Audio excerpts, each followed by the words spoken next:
think of you 2 years ago. So for me, that was a kid who struggled with little bits of addiction, didn't go to the gym, didn't have God, didn't really know what he wanted to do with his life. The last one hasn't actually changed too much, but in a good way. That person, for me, doesn't exist anymore. And so the question is kind of, what happened to him? I think the correct answer is that he died. If I was to look back as I am now on the person that I was then, I would make completely different decisions to that dude. And so what is a person? I wanted to study philosophy at university, and I got a book of interview questions. And one of the questions was, how many people are in this room? The point of the questions is that they want you to think. They want to see how you think. They don't want you to just give there isn't a right answer of, oh, well, there were 3 people in this room, me, interviewer A, and interviewer B. Hello, Susan. Hello, Gary. You know? They want you to delve a little into the question. And so what really makes a person? Because the me in the past does not exist now. And hopefully the you in the past doesn't exist now. I don't know who was the Greek dude that said, you can never step in the same river twice. It might be Zeno, or it might be a dude that begins with EU. That's a pretty safe bet, because tons of Greek philosophers begin with EU, like Plato. I was about to say physically I'm the same person as I was 2 years ago, but mentally I've changed so much. Physically I've arguably changed, well, probably not more or just as much, but I have changed. I'm 15 kilograms heavier. There's 15 kilograms of atoms that now constitute my body that did not 2 years ago. So the gym is a really good thing to unlock this mentality, because seeing your body go through such a rapid growth, you've had this thing all of your life and you've kind of grown with it. You haven't known any different, and so you kind of begin to just associate it with yourself and treat it as part of you. So when you begin to see that the thing changed slightly faster and your brain doesn't have time to immediately catch up, you kind of realize that it's just a lot of meat that is stuck onto you. This hopefully isn't just a phenomenon, that word, that I've experienced. I know my friend has had it too, and if other people have had it, let us know. It would be kind of good if we could all be a bit crazy together. Something that I've really liked recently that I've delved into a bit has been stories, and I think it makes sense. My current run-in model of the universe or whatever is it's kind of just a little bit of a story that you tell yourself. This is not my idea, by the way. I think I first heard about it from some dude, Jordan Peterson. He harked on about it, and I really, really liked it because it makes sense. The story aspect, I mean, it really does make sense. Storytelling is so important, and it seems to be something that humans do uniquely.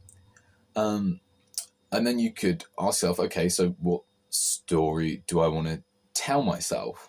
But that doesn't really answer the question of who am I, or what is a person? You could say, okay, well, the person is the point in the story that you are now.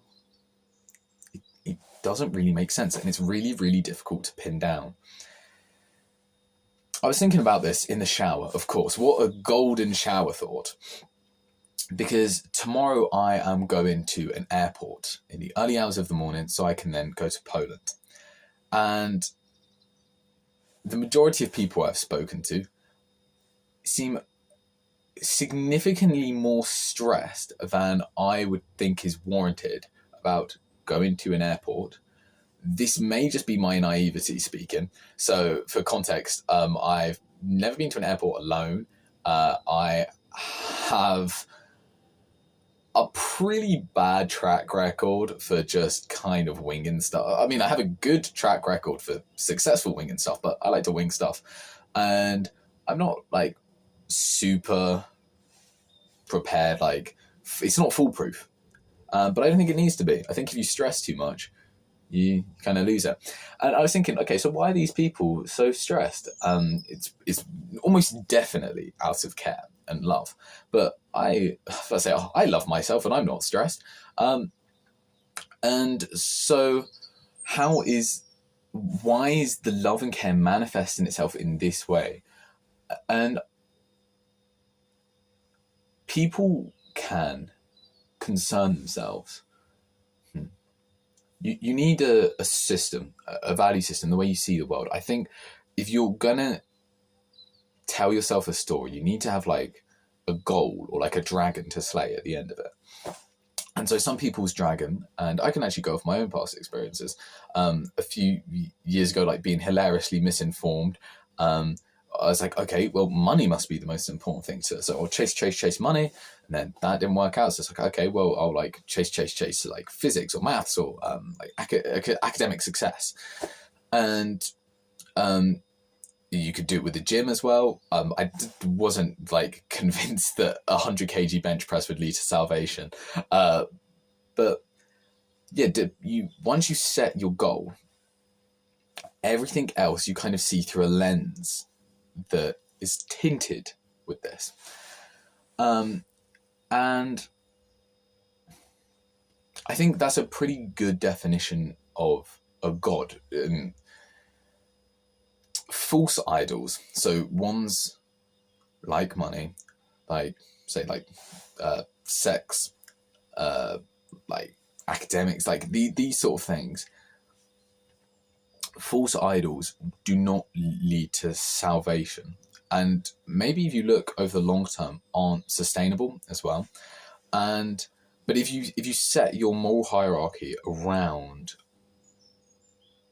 this is my contention, by the way, around sort of Christian values and what is seen as virtuous in the Bible, I think that is the best value system. And my attitude to God has very much been, I'm going to kind of find it from first principles. And then that's just kind of coincided a lot with the Judeo-Christian God. Although I'm still like a little toe in the water with the Bible and scripture and stuff like that. And that's something I'm going to devote more time to over the next few weeks. But right now I'm very happy with my relationship with God, because I think I am completely secure in my belief in Jesus Christ. And then it's just more stuff like going back into the Old Testament and then understanding the prophets and understanding maybe the effects of different translations and stuff of the Bible that we'll have there. How the hell have we got onto this from people? But yeah, I was in the shower thinking about it, and so many people must be so stressed because they must just kind of concern themselves with like, oh, like don't do this, don't do this, don't do it. And I have like my mindset is very much just kind of just exist. And I think it's good. It's a mindset that I have developed as a result of my experiences and seeing that I did not think like this 2 years ago, or longer, maybe say 1.5, and then back, and then like the character arc started. I would set up sort of a value system oriented around money, and I would think, okay, well, I'm not happy now. If I achieve this, I would be happy. Instead of stepping outside of it and thinking, okay, maybe the system is the problem. Now I'm just happy and content. Like nearly all of the time, I'm the happiest I've ever been. I may also be the most aimless, but there's a nice anecdote, and I don't know it exactly, but imagine an American dude goes on holiday to deepest, darkest. Is there a darkest spot in Japan? There's probably some like forest somewhere. It is a beautiful country. But yeah, okay, so imagine this, a bamboo jungle, and it's sort of dusk, and then there's like a pool of water, and there's just a dude there fishing. And an American guy comes along, and he says to the dude, maybe the dude's wearing like a bamboo hat, and like he's completely zenned out. And he goes, "Huh, you're really good at fishing. Why don't you fish 12 hours a day instead of 8? Sell the extra fish, and then you can buy a boat to get more fish, and then you can get more money and da-da-da." And like, you see, just, and then I think Japanese dude just says like, "Why would I do that?" And he said, "Oh, well, you do that so that then, you can one day build a fishing company, can fish, sell it, and get rich." He said, "Well, why would I do that?" It's like, "Oh, so you can, I don't know, have financial freedom and do what you want." And he said, "But then I would just fish." And so the dude's just cut out the middleman because this is all he wants. He doesn't have the capacity for much more. But if he's content with that, that's fine. I've got a very similar mentality, I think, to this. And because I'm very content as I am, however, I would like the capacity so that if I need the capacity to start a family and be financially independent and provide for my mom, my dad, my brother, my friend, like everyone. That would be nice, just to take care of the people you want to take care of, and not have, just be able to do that. But I think this is what matters, like this piece. And the only way I've got here is through going through these really difficult periods of time where I've actually had to go sort of into my own psychology a bit and reassess how I'm looking at the world. But yeah, very much now my two main things are follow Jesus Christ and try and enrich my conscious experience of the world. And that's pretty much it. If you are at a point in your life where, say, you're chasing money and nothing else, or you're chasing money